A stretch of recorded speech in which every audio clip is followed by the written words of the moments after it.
ป้องกันความสงบเมืองสังทองได้สุ่มใส่แก้ไขปัญหายาเสพติดซึ่งสามารถกักผู้ถูกหาได้จำนวน18คนและก็ยึดใบกระท่อมได้จำนวน81กิโลกรัมพันโทขันคำขินตานวงศ์ห้องหัวหน้ากองบัญชาการป้องกันความสงบเมืองสังทองนครหลวงจันทร์ได้ให้สัมภาษณ์เกี่ยวกับการแก้ไขปัญหายาเสพติดในระยะ4เดือนผ่านมาซึ่งสามารถกักผู้ถูกหาได้18คนและยึดใบกระท่อมได้81กิโลสบายดีข้าพเจ้าพันโทขันคำจิตตานวงศ์ห้องกองบัญชาการปกส.เมืองสังทองขอรายงานเกี่ยวกับการจัดตั้งปฏิบัติเกี่ยวกับงานคุ้มครองรัฐคุ้มครองสังคมโดยเฉพาะปัญหาแก้ไขเกี่ยวกับปัญหาปรากฏการณ์ย่อท้อที่เกิดขึ้นภายในเมืองสังทองของพวกเราตลอดระยะ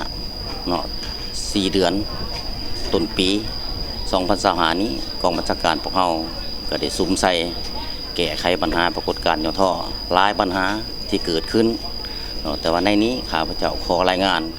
เกี่ยวกับปัญหาเรื่องการแก้ไขปัญหายาเสพติดพวกเราก็อิงใส่ทิศทางแผนการของคณะพักหักฐานเพิ่นได้กำหนดเอาเวียก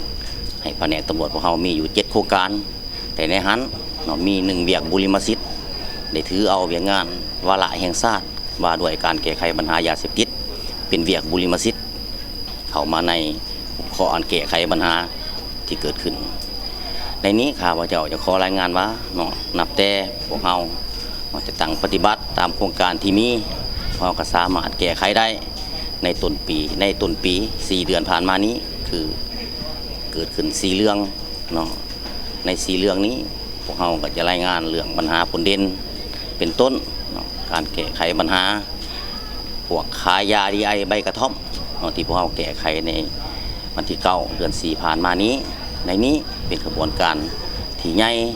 เป็นปัญหาสังคมที่เอาใจใส่และก็ติดตามการแก้ไขปัญหาใบกระท่อมต่อกับปัญหาดังกล่าวนี้ภายหลังที่พวกเราได้รับแรงข่าวจากเพื่อนทานเพื่อนโรงงานที่เสือถือได้ว่าพวกเราก็ได้เขาแก้ไขสุดท้ายเราก็ได้ของกลางสามารถจับกุมหรือนำเอาพวกบรรดาที่มีส่วนร่วมการค้าขาย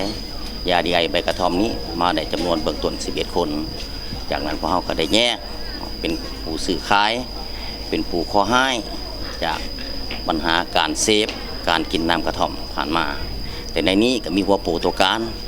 ที่พวกเราแยกออกมาเป็นการซื้อขายยาดีไอใบกระท่อมซื้อขายคอลลาเจนหลักเป็นยาเคจำนวนหนึ่งปัจจุบันนี้พวกเรากำลังเปิดกว้างขยายผลสอบเอาคนผู้ร่วมกระบวนการมาดำเนินคดี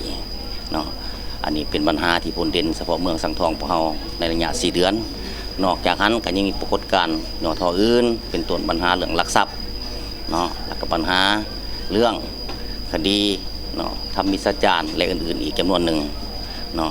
ต่อกับปัญหาที่เกิดขึ้นคณะพักคณะบัญชาพวกเราก็โบนิ่งนอนใจก็มีความเป็นห่วงเป็นใยเอาใจใส่สีน้ำเราลบวิชาเฉพาะแก้ไขเพราะฉะนั้นใน6เดือนถ่ายปีพวกเราก็มีแผนจะสุ่มใส่และแม่นพวกเราจะได้สมทบแน่นกับบรรดาเราลบวิชาเฉพาะเกี่ยวข้องเป็นต้นทางหน่วยงานจราจรสมทบกันลงโฆษณาตามโรงเรียนจุดซุมซนบ่อนมีความเสี่ยงจุดรอแหลมต่างๆเพื่อให้มวลชนประชาชนพลเมืองหรือผู้ถือข้อหาเข้าใจพ้นหายภัยอันตรายจากยาเสพติดที่เกิดขึ้นในสังคมเราปัจจุบันผ่านมาใน4เดือนต้นปีนี้พวกเราก็ได้ลงตามโรงเรียนได้หาโรงเรียนแล้วก็มีน้องน้อยโรงเรียนมสต่างๆทั่วเมืองพวกเราเขารับฟังประมาณ 2,500 คนอันนี้เป็นเวียกทั้งมิตรที่พวกเราสำเร็จในโครงการว่าด้วยการแก้ไขต้านอาชญากรรมปัญหาเรื่องยาเสพติดนอกนี้พวกเราก็จะยังได้ลงสมทบกับบ้านที่ตั้งตามระเบียบแคมป์นำคลองกำหนดจุดรอแหลมปองขามลอยบอนจุดที่มีการซื้อขายขนส่งยาเสพติดไปประเทศเพื่อนบ้านอันนี้พวกเราเฮ็ดปกติแล้วก็ต่อเนื่องสมทบกับกำลังปกส.ทหารชายแดนเพิ่นได้เฮ็ดอย่างต่อเนื่องแล้วก็เป็นปกติในระยะนี้เป็นระยะเพิ่มทวีกองประชุมใหญ่ขององค์คณะพรรค เมืองเปิดขึ้นในครั้งที่ 6 นี้ทั้งสองกำลังพวกเขาก็ได้เอาใจใส่เป็นกรณีพิเศษคุมเข้มปัญหาเรื่องชายแดนมีการขนส่งสื่อขายหรือมีการดำเนินการใดที่บ่ถูกต้องพวกเขาก็พร้อมแก้ไขเนาะเป็นกรณีพิเศษในช่วงนี้นอกจากนั้นพวกเขายังได้ซุ่มใส่ปัญหาเรื่องคัดจรเป้าหมายเนาะคุ้มครองเป้าหมายติดตามเป้าหมายปัจจุบันนี้กำลังลงเนาะเดี๋ยวนี้ก็กวาดขึ้นบรรดาเป้าหมายที่ก็ขาขายเนาะเสพขนส่งและต่างๆพวกเขากำลังขาดว่าใน6 เดือนต้นปีนี้สามารถเนาะคัดจรเป้าหมายได้เนาะผู้ที่หยุดเศร้าและใครรู้ว่าย้อนเหตุผลใดย้อนการยกย้ายหนีไปตั้งถิ่นฐานอื่นย้อนการไปเหตุงานอยู่บนอื่นหรือเนาะย้อนถือไล่จับไล่กลุ่มอันนี้พวกเขากำลังคัดจรเนาะอันนี้เป็นเวียกพวกเขาต้องได้คุ้มครองนอกจากนั้นพวกเขาก็สมทบกับอำนาจการปกครองลงกับบ้านเรื่องกวดกาการพักเศร้าการอยู่การพักการเศร้านี่พวกเขาก็เข้มงวดเพราะว่ามันติดพันปัญหาเข้มของเดี๋ยวนี้ปัญหาเมืองเขาลักๆแท้กับเรื่องการขนส่งข้ามผ่านเมืองเขาเป็นเมืองข้ามผ่านเนาะโบเป็นเมืองที่มีการค้าขายโดยตรง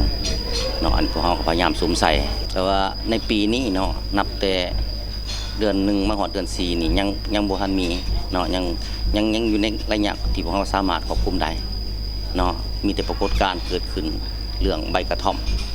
เนาะที่เป็นปัญหาระบาดในสังคมพอสมควรอยู่เฉพาะอยู่เมืองของพวกข้าพเจ้านี่มีแต่ปัญหาเรื่องการเสพเนาะมีผู้ขอให้จากภัยอันตรายของยาเสพติดเท่านั้นตั้งหน้าให้คณะพรรคคณะกองบัญชาการหรือกำลังป้องกันความสงบเมืองสังทองขอเรียกร้องมายังประชาชนพลเมืองบอกเฉพาะเมืองสังทองของพวกเขาเนาะขอให้พวกเขามีส่วนร่วมปฏิบัติพันธะประกอบส่วนเขาในเวงานป้องกันความสงบเป็นหูเป็นตาสวยพวกเขาเนาะได้บ่แสก็ให้รายงานเนาะมีปรากฏการณ์ใดก็ให้แจ้งพวกเขาเพื่อพร้อมกันแก้ไขปัญหาจึงสิสามารถแก้ไขไปได้